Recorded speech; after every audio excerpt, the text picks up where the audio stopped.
Welcome back to the channel. Our build today is adding on an 80-foot extension to the side of this existing shelter, and it's 260 foot long. This company is in the business of erosion control, so you can see all the hay up under there, and then their facilities over here in this building is where they're baling up all the hay, getting ready to ship out for dirt guys or guys that use it on the side of the road or in construction to keep from erosion.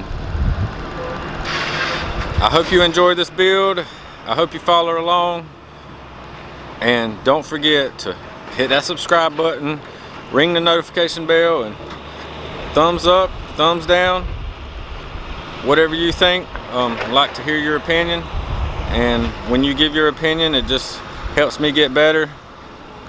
I like the fact that you know, there's a lot more experienced guys out there. I'm not the best, but I want to be the best. I want to do a good job for everyone.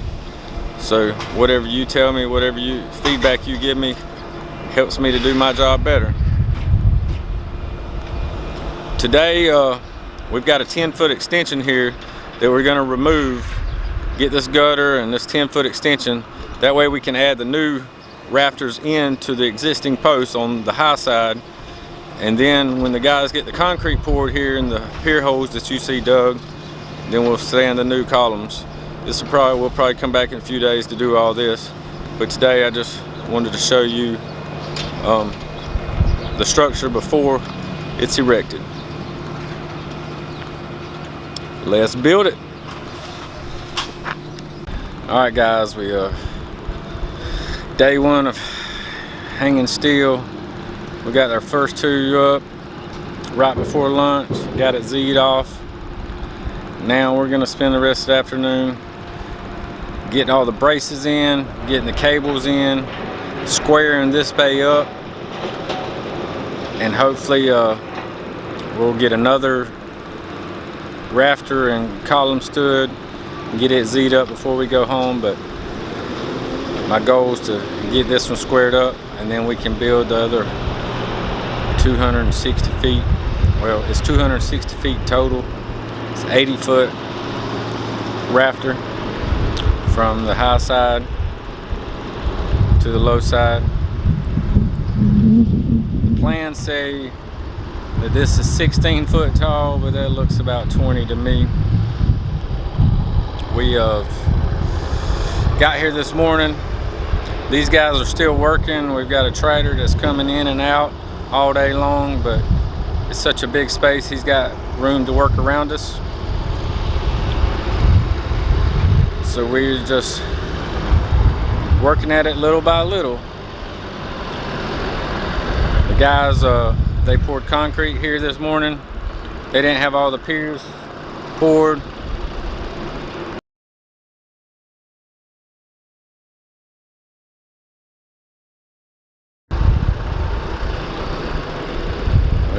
There's three pier holes that they dug, and then we already have concrete up here on the high side, so we're going to drill those and set them right on top of the existing concrete for this end wall. We'll have this end wall sheeted,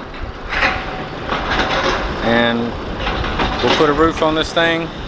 It's just more hay storage. I don't know if you can see inside, but it's just a bunch of hay, and this low sidewall will remain open.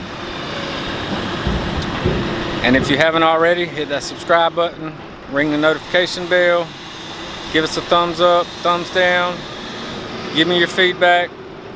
Just let me know how I can do a better job here and for my customers.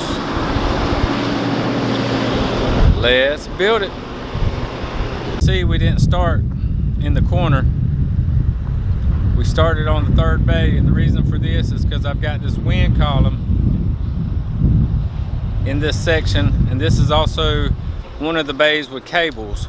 So I wanted to start here, and it would make it a lot easier to square this up. And if we get this bay squared, level, and attached into this, the high side is attached to the existing building, which is already leveled up and squared.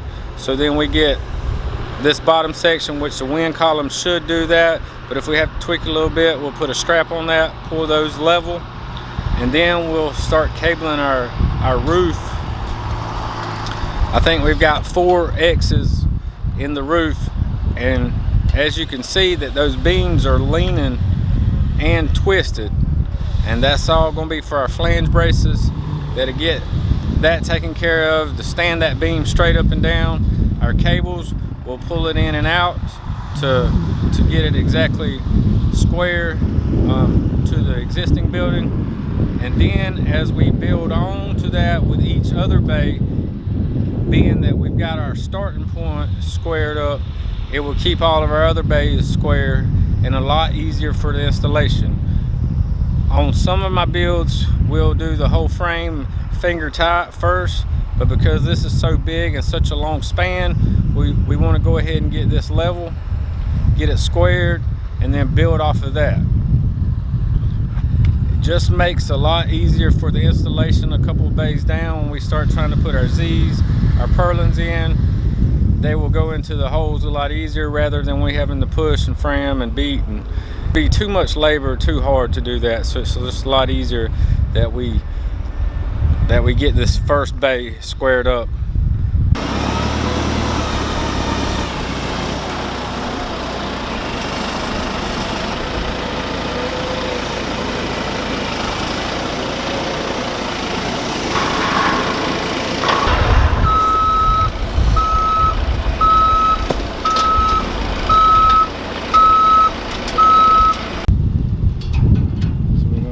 Put all these flange braces on before we hang the beam.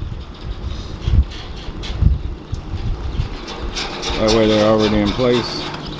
We got a different size for everyone. Just finger tight.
Yesterday we got 5 more bays up, second day of the build, and we also got this end wall over here put up.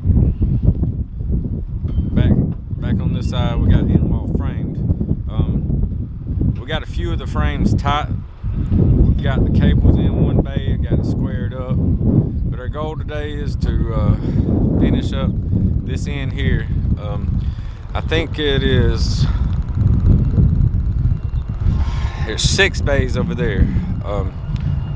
My goal is just to get all the rafters and the columns stood, get them tied in with a few purlins, not every purlin in each bay, and we'll leave the rest to finish up in the morning. But I think we could probably get a majority of them in. I'm gonna get a couple of guys go ahead and start tightening the bolts on the bays that we have in. I believe we're really square with the existing building, and we can go ahead and tighten it up. The last bay we put up yesterday is another bay for cables, so we'll get those installed, and that'll really square this thing up and keep it from racking. I'm gonna have some guys on this end wall today. They're gonna run the panels on there. Got to get it leveled and squared. Then we'll put the panels on there. That'll give us a good stout wall to start off of, and then we can start the roof and we'll start running our roof panels.